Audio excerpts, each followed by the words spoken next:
Hi, so on today's video I want to show you how to fix the problem with chain keeps coming off on a S model Rosso ATV. Uh, the design of the S model and the Q model would be exactly the same on the rear end, so that would be a universal video for both machines. But so I have a video how to adjust the chain properly if it's too loose and it's wobbling too much, so I don't have to explain you that.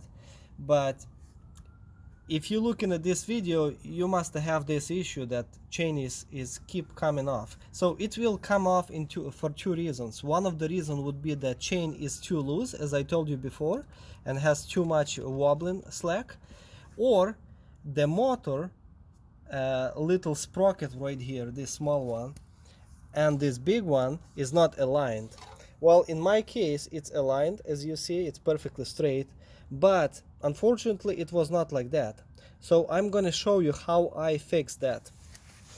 So this is right now, I would say, perfectly good, but I'm just going to show you what I did. So I'm removing the two bolts right now, and I'm going to put motor on the side. I'm going to show you what I did.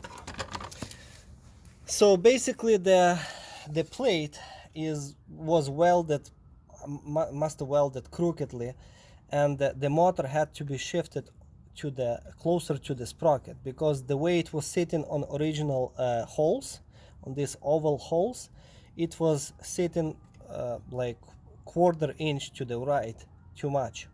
So I had to shift the motor to the left, so I had to drill a new holes right here.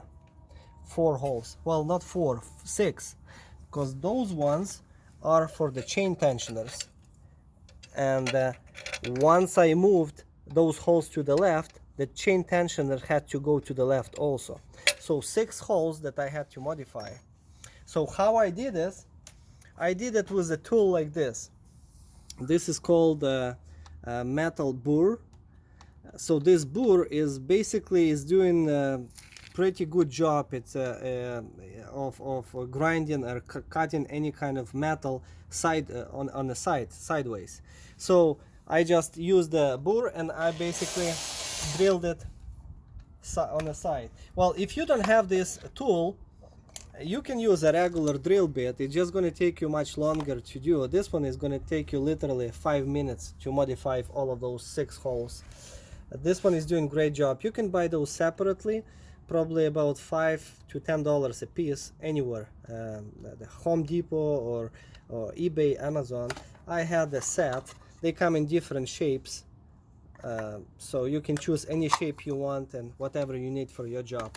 So how did I align the motor? I'm going to show you before how I decided how much is going to move and what is going to move. So the motor was sitting right there right now, and if you will take a little piece of metal and if you will put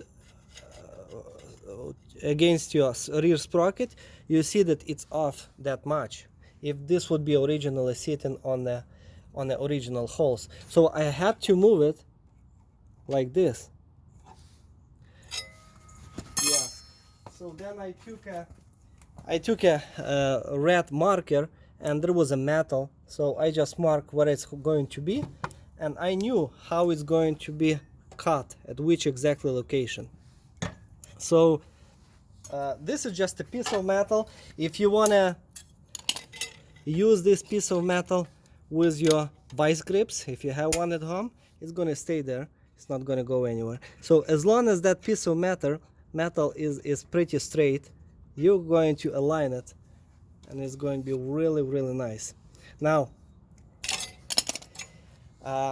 remember that in the future the chain will stretch, and you will have to adjust your motor with those chain tensioners. That's why those chain tensioners, that they're going to adjust and move the motor all the way up or forward. So you will need to grind it off a little bit more in the future, maybe 6 months from now, maybe more, but for now it's good. But in the future, you will either have to grind it off more to stretch that chain, I mean to make it tight again, not stretch, to make it tight again, or you will have to buy a new chain that will not be so stretched. All right, well, this is the only possible way I found, the easiest way how you can modify that chain and make it align again. Under 10 minutes, I would say, if you have a right tool like this one that I showed you. It's really possible, really fast, and your chain will not come off anymore. Okay, thank you.